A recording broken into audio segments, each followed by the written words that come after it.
Isaac Sarason is a skilled hacker, formerly employed by British Telecom-Sprint. When his health failed, Isaac did the only thing he could think of. He ran.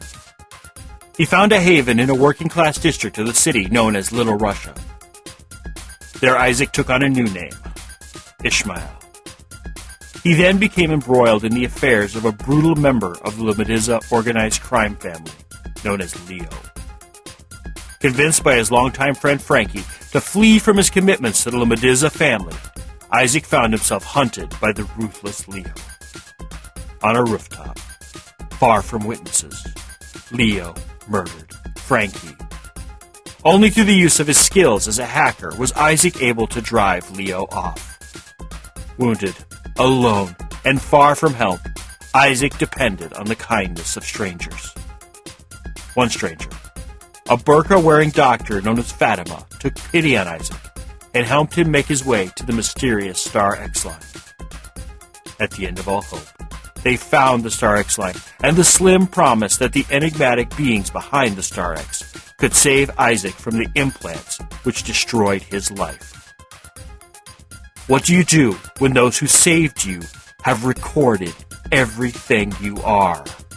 What do you do when your every action is tracked by the Keylogger? Colbyjack.net is proud to present Firmware Keylogger, the third installment in the firmware pentology by Colbytrax. 00-00-01. I woke to a roar. There was a scream of superheated plasma forcing its way into the world.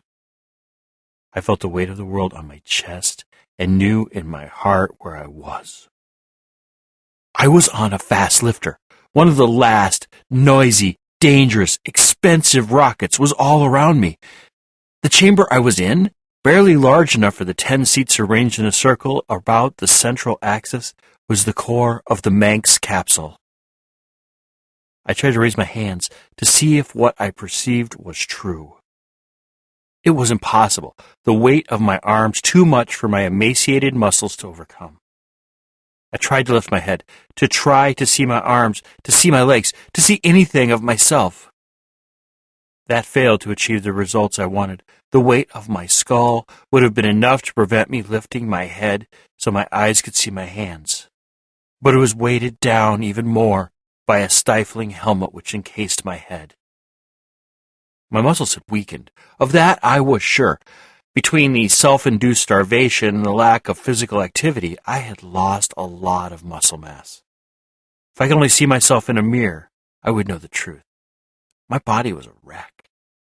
A screen on the ceiling before my face activated. It was a view seen a million times before. The curve of the Clipper booster formed a horizon of mirrored metal before a camera. A piercing blast of orange and blowtorch blue blocked half of the sky. The remainder of the sky filled with the silver-speckled blue of a large body of water. Was it an ocean? Was this the Ivorian launch facility? Or was this the Macapa facility? The rocket rotated slowly. A line of concrete and steel appeared. Was there a launch facility near a city? Then it twisted and turned, and I knew where I was. The silhouette of the BTS tower was unmistakable. Once I was orientated, I made out the skyline of the alley, the looming structures of the core, the green patch of Roanoke Park, the blur of Little Russia, Little Chiba, Jean Village, Park Terrace, and all the points in between. Soon they were swallowed up. The entirety of the city sat before me.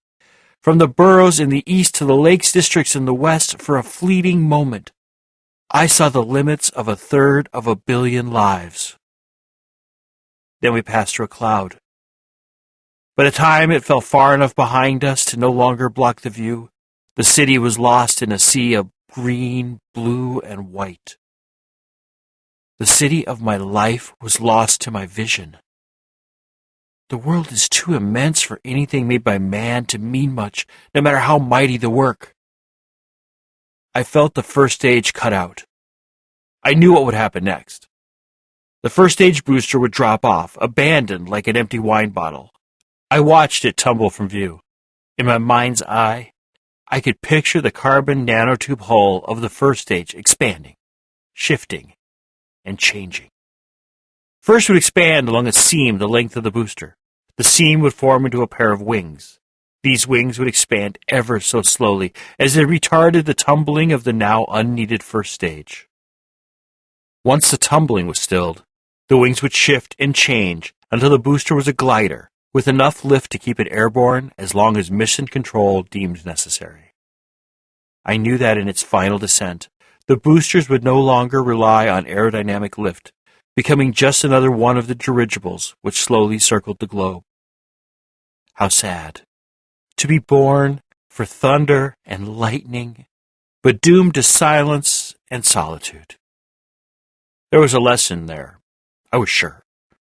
I watched the sky curved into a ball of blue, green, and white. There was an adjustment. A burst of attitude engines could be felt through the thunder of the second stage. The sky rotated, turned. Inky black filled half the screen. North America was lost. The Atlantic was lost. Soon it became impossible to tell the difference between water, earth, and cloud. All was a blur of indistinct details. Then the second stage fell away on a flickering pillar of flame. I knew this stage held enough fuel to make orbit. The orbit was a tenuous one, existing for barely a dozen times around the globe.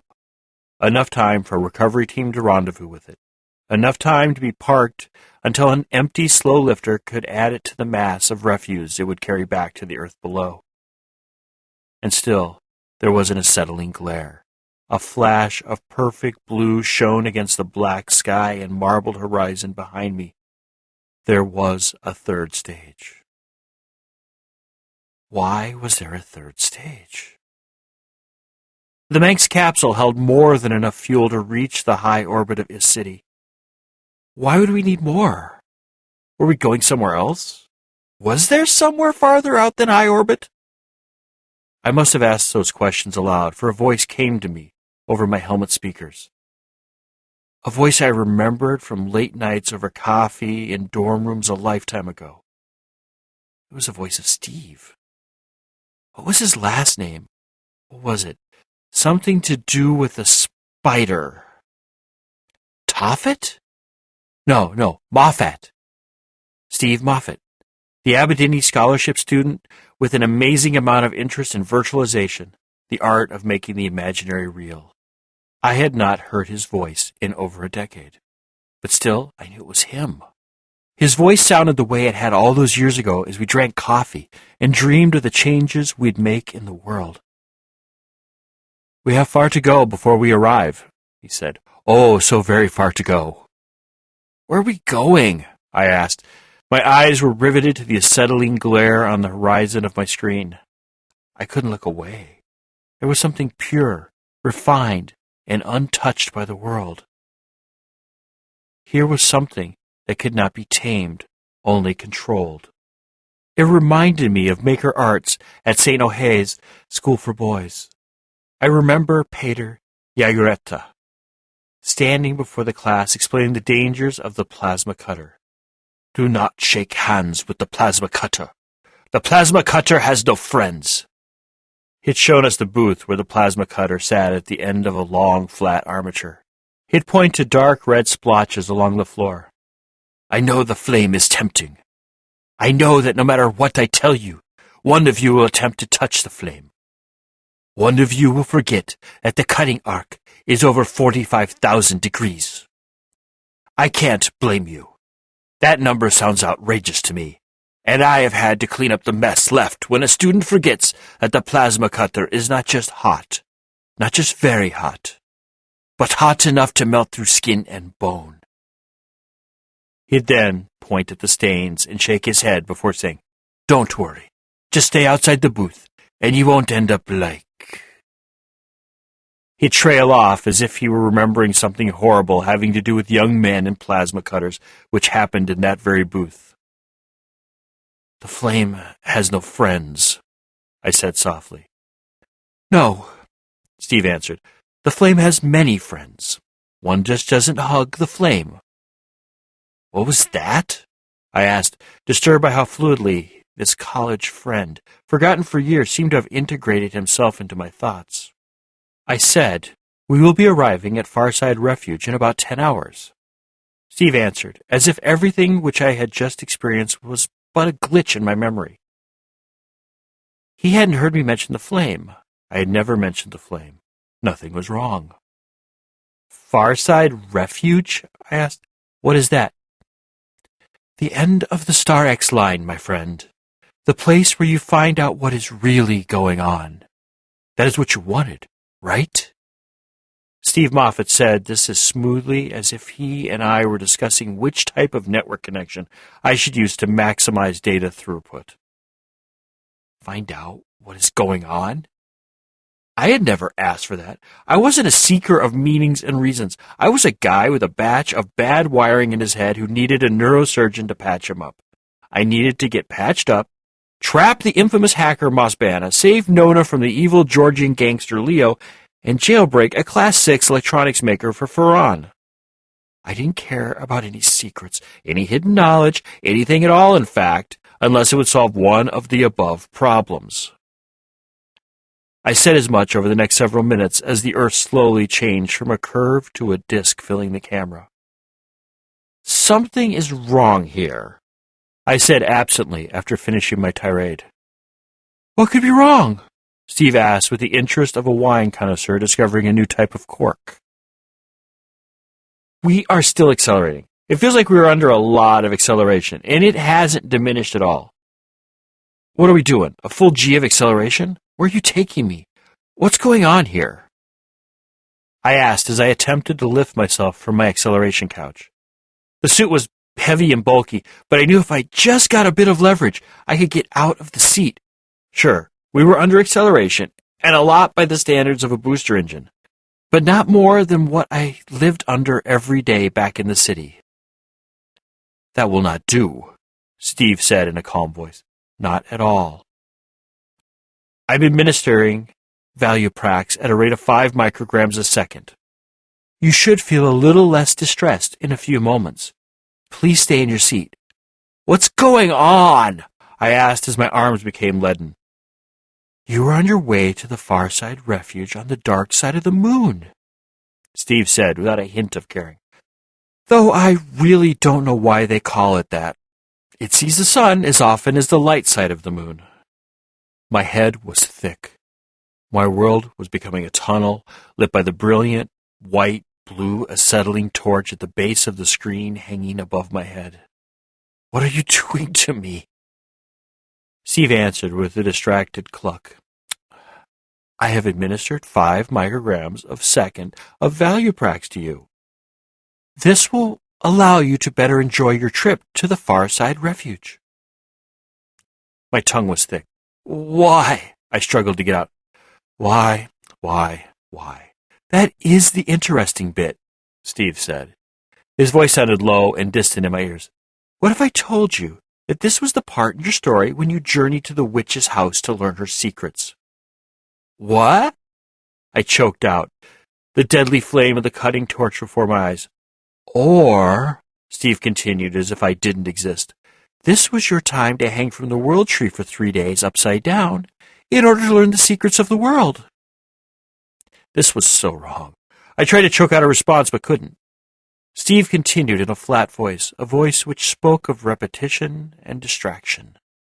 But remember, there is always a price, usually higher than one can bear, but only just beyond what you would bear. He continued on. I struggled against the darkness. There was only the white, hot flame before me. What will the gods ask for their knowledge? Steve finished.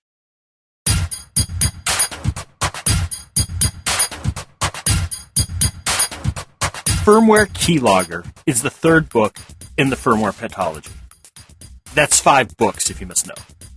It begins where Firmware Proxy ends, which in turn followed on the heels of Firmware Hijacked. So you haven't heard or read Firmware Hijacked or Proxy, this would be a great time to head on over to Colbyjack.net and either download the podcast on the audio side, read the episodes on the visual side, or download the Colbyjack Sunday Reader issues 1 through 46 in your choice of either EPUB or Mobi. Firmware, Hijacked, Proxy, and Keylogger are all available in ebook versions from our store at shop.colbyjack.net, amazon.com, barnesandnoble.com, and smashwords.com. Just search for Colbytrax. That's Colbytrax. I'm the only one. A complete audiobook version of both Firmware, Hijacked, Proxy, and soon Keylogger is available for download through our shop as well. If you don't need any stuff, but would like to support our work, drop on by Colbyjack.net and hit the pretty little donate button conveniently located on the right-hand side of the blog roll. If you're on a smaller screen, the bottom will be found at the bottom of the page. Firmware Keylogger is released under a Creative Commons, non-commercial, attribution, share-alike license.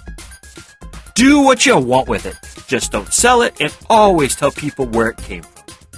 If you received this from a friend and want more information about Colbyjack.net and our split personality website, just drop on over to Colbyjack.net and select either the audio or visual side.